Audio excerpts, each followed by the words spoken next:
حتى تدور درسان نكي تكرار مصروف دنيا يتنابي نمشهور معروف مفاعيل فعول مفاعيل فعول شخوش وزناب بيتن هزج مكفوف محذوف خدي الله قاصد رسول اي خدي زان خليفة شار همشار امام اي مسلمان خدي الله قاصد رسول اي خدي زان خليفة شار همشار امام اي مسلمان جشاران يكبو بكرة عمر عثمان ايدي علي بتكلف كبو خاتم جبوان دويتن تبزاني بدلنا في إمامان محمد مالك أحمد أودي ترك نعمان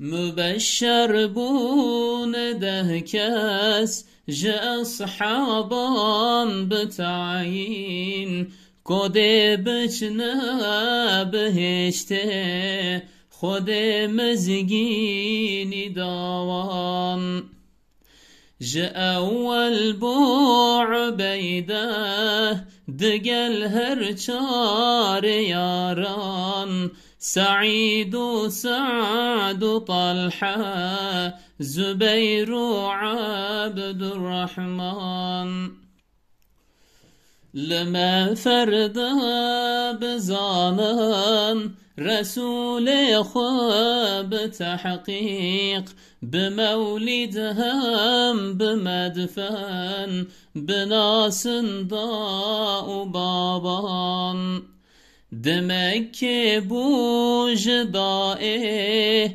مدينة بو يمدفن وعبد الله والد آمين والد بزان جدنياي كوچوي عمر بو 63 سال جشستان 53 بوارن مكهدان دچل سالی رسالت جبو راحت خواره دبیستو سه دمائه جبو نازل بو قرآن جميع أمتاوي بلطف أخوة إلهي جدنياي بركي بقرآن وبإيمان حتى أوشاه سوار بي وقويا أمة أخوة جميدانا حسابه هلي نتشبه شوكان بسم الله الرحمن الرحيم الحمد لله رب العالمين وأفضل الصلاة وأتم التسليم على سيدنا محمد وعلى آله وصحبه أجمعين اللهم أخرجنا من ظلمات الوهم وأكرمنا بنور الفهم وافتح علينا بمعرفة العلم وسهل أخلاقنا بالحلم واجعلنا ممن يستمعون القول فيتبعون أحسنه. Aziz kardeşlerim, hepinizi Allah'ın selamı ile selamlıyorum. Ve kitabın, eserin birinci konusuna Allah'ın izniyle giriş yapıyoruz. Ve Ahmed-i Hane şu şekilde başlıyor birinci konuya. Bundan önceki kısım girişti, kitabın yazılış amacıydı. Burası ise kitabın birinci konusu. Ama birinci konusunda da çok fazla sözlü kısmına girmeyecek. Yani daha çok önem arz eden Allah Teala'yı, Resul-i Ekrem'i, Hulefai Raşidini ve mezhep imamlarını, cennet ile müjdelenen aşere-i mübeşşereyi bahsedecek. Asıl sözlü kısmına ikinci konuda girecek. Biz şu anda birinci konuya giriş yapıyoruz ve Ahmed-i Hane şu şekilde devam ediyor. Hatta tedevru dersan neki tekraru masruf de dünyayetün abi ne meşhuru ne ma'ruf. Hatta tedevru dersan neki tekraru masruf, sen derslerini tekrar etmeyip onları mutala, müzakere etmediğin sürece dünya nabi ne meşhuru ne ma'ruf. Sen dünyada ne meşhur olursun ne de bilinen, tanınan iyi bir insan olursun. Demek ki hatta tudevru dersan, sen derslerini geçmiş derslerini, gelecek derslerini ne ki tekraru masruf. Onları tekrar etmediğin sürece, yani 1, 2, 3, 5, 10 şeklinde, masruf ise mutala ile müzakere ile bunları gözden geçirmediğin sürece, bunların üstüne düşmediğin zaman, yani ciddi bir şekilde ilmine yoğunlaşmadığın sürece dünya nabi, sen dünyada olamazsın. Ne meşhuru ne maruf. Ne meşhur olursun ne de maruf, yani bilinen, tanınan iyi bir insan olursun diyor Ahmed-i Hane. Mefa'ilun fe'ulun, mefa'ilun fe'ulun, çıkhoş vezne bebetin, hezec mekfufu mahzuf. Mefa'ilun fe'ulun, mefa'ilun fe'ulun, çok hoş vezne bebitin, ne kadar güzel bir vezin, bir kafiyedir. Görün bakalım. Hezec mekfufu mahzuf, hezec mekfufu mahzuf. Aziz kardeşlerim, Ahmed-i Hane küçük çocuklara ilk nasihatlerinden hemen sonrasında bir kalıp getiriyor. Nasıl bir kalıp? Mefailun fe'ulun, mefailun fe'ulun. Peki bu nedir? Bu aruzun bir çeşididir. Peki aruz ne? Aruz bir şiir ölçüsüdür. Aruz dizelerdeki hecelerin uzunluk ve kısalıklarına göre değişir. Şiire bir ritim kazandırmaya amaçlıyor aruz. Yani aruz bir maharet işidir. Aruz bir şiir, bir yazı, bir vezin çeşididir. Bu insanlara hem ibareyi hem manayı ezberlemelerini sağlayan, ezberi kolaylaştıran, bunun zihinde kalmasını sağlayan bir şiir ölçüsüdür. Bunu tabi kullanmak bir maharettir. Ahmed-i Hane rahimahullah kitabı 13 konudan ibarettir demiştik. Bu her 13 konunun her birini de, yani 13 konunun her birini de farklı bir aruzun çeşidini kullanarak bizlere sunmuştur. Bu çok büyük bir maharet gerçekten. İşte aruzun malum 15-16 çeşidi vardır. Bu her bir konuyu aruzdan bir çeşit ve o mesela burada ne demiş? El-kıt'atu fi bahril hezecil mekfufil mahzuf demişti başında. Hezeci kullanıyor. Yani aruzun heze çeşidini, hezecin de 3-4 çeşidi vardır. Onun da el-mekfufil mahzuf, mekfufil mahzuf diye isimlendirilen çeşidini kullanıyor. Dolayısıyla bunu çok fazla uzatmak istemiyorum. Bu kullanmış olduğu eserdeki kafiyedir. Bu ritimdir. Bu dizelerdeki hecelerin uzunluk ve kısalıklarına göre değişen bir durumdur. Dolayısıyla Ahmed-i Hane bu eserine bir ritim kazandırmak için aruzu kullanıyor. Ama sonuna kadar, eserin başından sonuna kadar da bir kısmını değil de farklı 13 kısmı, 13 konudur. Çünkü her bir konuyu bir aruzun bir kısmına ayırıyor Ve o mesela burada hezeci kullanmış. Bu birinci kıtayı, hezeç kısmını, aruzun hezeç çeşidini, onu da mekfuf, mahzuf türünü kullanmıştır. Biz buraya çok takılmayacağız. Bu bir ritim kazandırmıştır. Dolayısıyla birinci konunun kalıbı, ritmi mefailun feulun, mefailun feulun olan bir kalıptır. Bu da hezecin bir kısmıdır. Aruzun bir bölümü olan hezecin bir kısmıdır. Bu şekilde bildikten sonra devam edeceğiz. Hude Allah'a kasıd, Resul'e ey hude zan, halife çarın hem çar, imamın ey Müslüman. Molla Halil burada az bir sözlü kısmına değiniyor. Diyor ki Hude Allah'a, Hude Kürtçedir. Allah işte Arapça Kur'an-ı Kerim'de indiği şekliyle. Hude Kürtçe'de biz Allah'a, Allah kelimesinin karşıtı olarak kullanıyoruz. Hude Allah'a demiş. Hude Allah'tır. Kasıt Resul'e, kasıt ise Resul'dür. Resul Arapçada işte Türkçe karşılığı elçi, Kürtçe'de de kasıt denir Resulaha. Ey Hudezan, ey Allah'ı tanıyan, Allah'ı bilen kişi diyor. Kürtçe'de Allah Hude'dir, Resul ise kasıttır diyor. Halife çağırın, hem çağır imamın ey Müslüman, halife çağırın. Halifeler dörttür. Yani Peygamber Efendimiz'den sonra Peygamber Efendimiz'in görevini üstlenen, onun vefatından sonra devlete başkanlık yapan, devlet başkanlığı yapan halifeler dörttür diyor.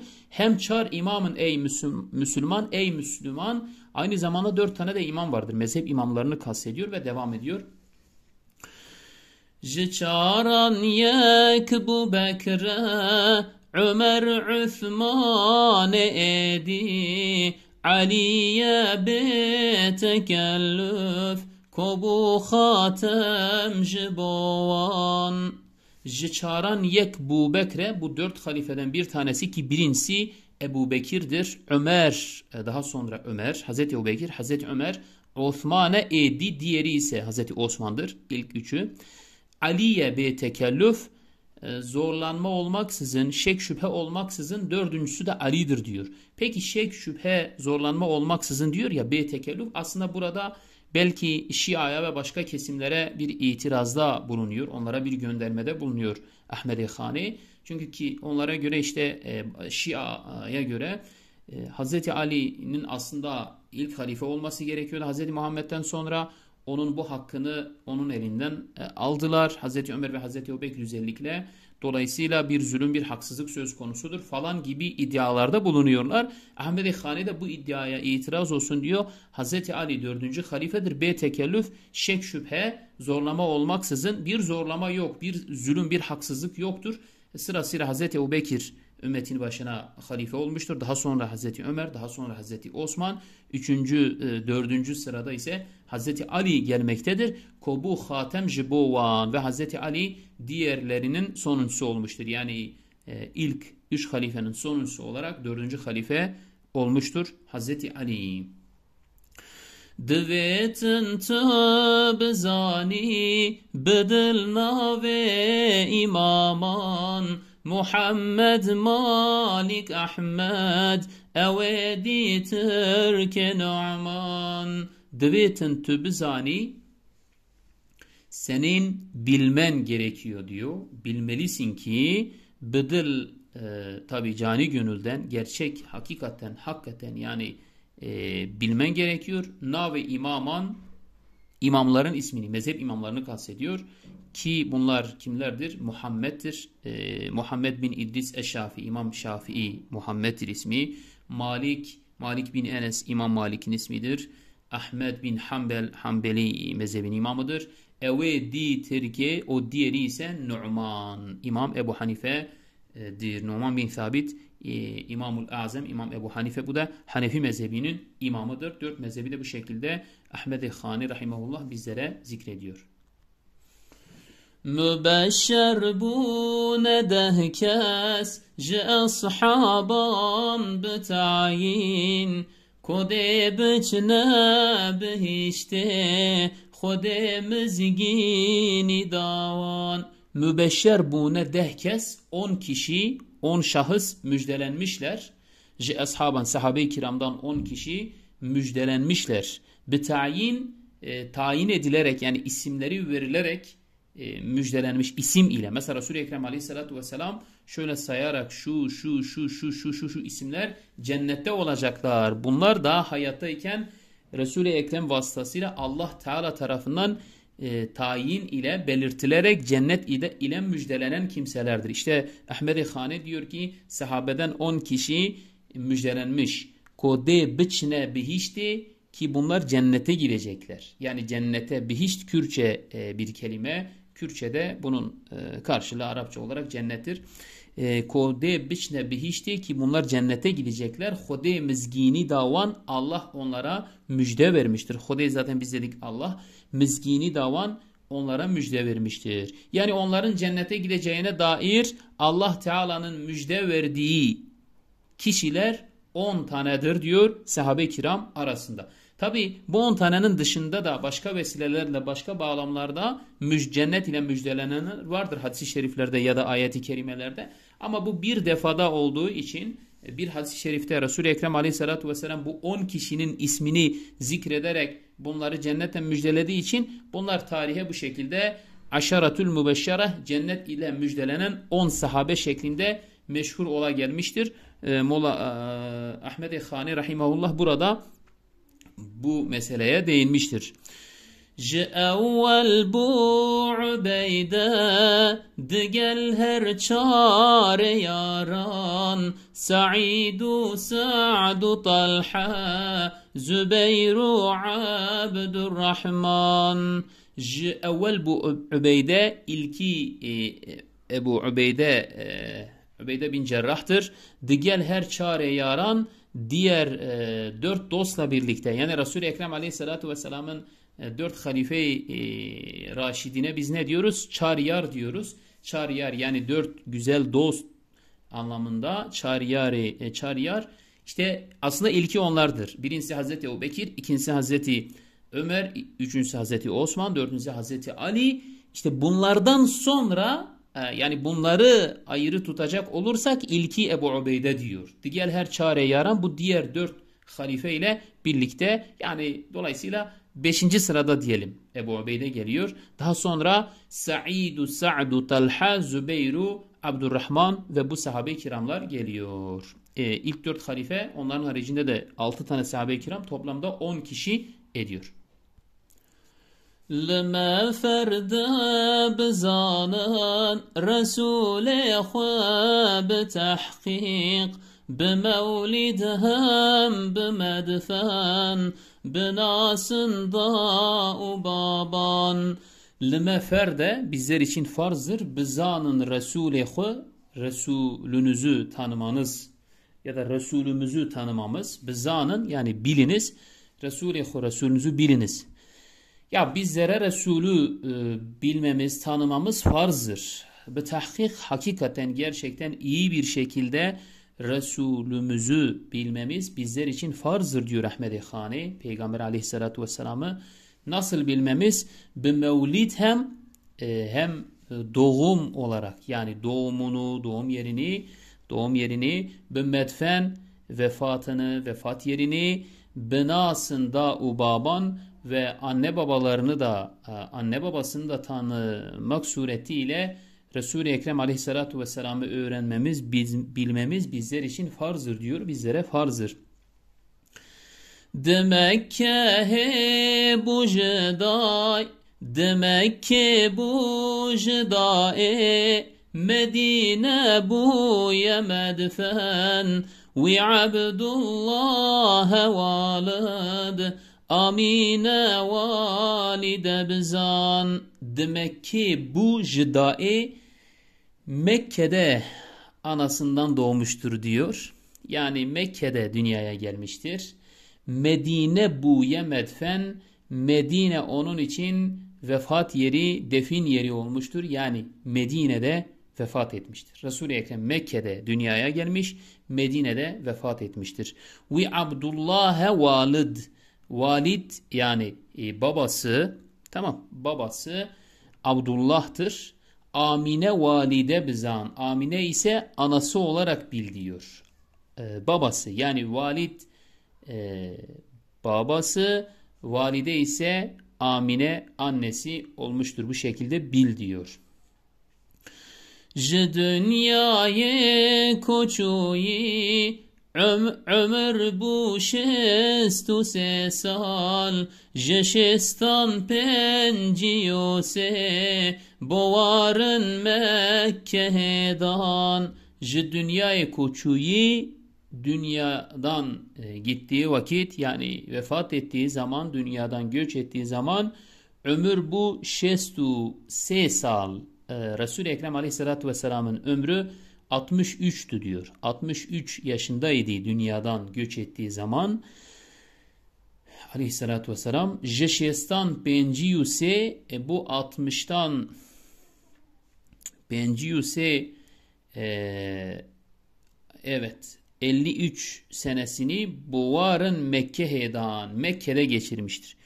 53 senesini nerede geçirmiştir? Mekke'de geçirmiştir. Evet. 60 senesinin 53'ünü Mekke'de geçirmiştir. Şimdi Mekke'de 40 yaşında peygamber oldu. Ondan sonra 53 yaşına Mekke'de kaldı. Dolayısıyla 13 sene peygamberlik yapmıştı Mekke'de. 53'ünü Mekke'de geçirdiği vakit geride Medine'ye hicret ediyordu. 10 sene de Medine'de kaldığına göre dolayısıyla 63 yaşında vefat etmiştir Aleyhisselatü Vesselam. Dıçıl sali risalet jiborat khare dbistu sedmai jibo nazıl bu Kur'an. Dıçıl sali risalet jibo rahat khare. Dıçıl sali yani 40 yaşında iken 40 yaşında risalet jibo rahat khare onun için risalet görevi gelmiştir. Peygamberlik ona gelmiştir. Ne zaman? 40 yaşındayken. Dıbistu se geri kalan 23 senede ise jibo nazıl bu Kur'an. Onun için Kur'an inmiştir. 40 yaşına peygamberlik gelmiş. Geri kalan 23 sene içerisinde ise Kur'an inmeye devam etmiştir. Bu şekilde Kur'an'ın inişi, nuzulu tamamlanmıştır. Yani Kur'an-ı Kerim toplam 23 sene içerisinde tamamlanmıştır inzalı. Bu şekilde Resul-i Ekrem Aleyhisselatü Vesselam 40'tan 63 yaşına kadar peygamber olarak görev yapmıştır. Cemi'e ummetavi bülutfa khwa ilahi ji dünyaya vereki bi Kur'anu bi iman. Cemi'i ümmetavi onun ümmetinin tamamını Muhammed'in ümmetinin tamamını bülutfa khwa ilahi ey ilahım ey Allah'ım kendi lütfun ile Resul-i Ekrem'in bütün ümmetini dünyaya vereki dünyadan gönder onları dünyadan yolcu eyle bi Kur'anu bi iman Kur'an iman ile Kur'an şuuru ile Kur'an hayatı ile ve iman ile onları dünyadan ahirete gönder diyor. Ahmed-i Hani bu şekilde bir duada bulunuyor bu kıtanın sonunda ve devam ediyor. Hatta evşah suvar bi ve koya ümmeta khwa meydana hisabe helinet şebhe çokan hatta ev şah suvar bi ta ki ev yani Hz. Muhammed şah suvar bi binen bir lider bir şah olsun. Şah lider, rehber, önder anlamında. Suvar ise binen, neye binecek Ahmed-i Han'ın dediğine göre? Buraka binen bir lider olsun diyor. Yani binici bir lider, bir rehber olsun. Oku ya ümmetahve top gibi olan ümmetine. Yani burada ümmeti topa benzetmiş. Yani toplu halde bir top olan toplu halde bütün ümmeti için binen, buraka binen bir lider olsun Resul-i Ekrem. Ji meydana hisabe, ta ki hesap meydanından yani mahşer meydanından helinit götürsün diyor, ümmetini götürsün. Resul-i Ekrem Burak'a binmiş, ümmetine rehber olmuş, bütün ümmetine önderlik yaparak ümmetini hesap alanından götürsün diyor. Şebhe çokan, çok gibi. Çok nedir? Çok topa vurulan çubuk diyebilirsiniz. Top çubuğu ya da top tahtası, ne dersiniz artık bilemem ama şöyle çubukla, topla, çubukla ya da tahtayla gelen topa vurduğunuz vakit o topun o çubuktan sekmesi ne kadar hızlı, ne kadar süratli bir şekilde gidiyorsa, ayrılıyorsa oradan, yani bu topa sürat kazandırıyorsa, aynı şekilde Resul-i Ekrem Aleyhisselatü Vesselam da Burak'a binerek, ümmetine rehber ederek, ümmetini hesap meydanından bu şekilde hızlı, süratli bir şekilde ümmetini oradan götürsün, kurtarsın diyor Ahmed-i Khane rahimehullah. Ve bizler de Ahmed-i Khane'nin bizden talebi olduğu üzere bu kıtanın sonunda ona Fatiha okuyacağız. Bir daha giderse yani ikinci kıtada, yani kitabın asıl konusunun başlamış olduğu bir sonraki dersimiz olan ikinci kıtada görüşmek ümidiyle li ruhi Ahmed-i Khane el Fatiha.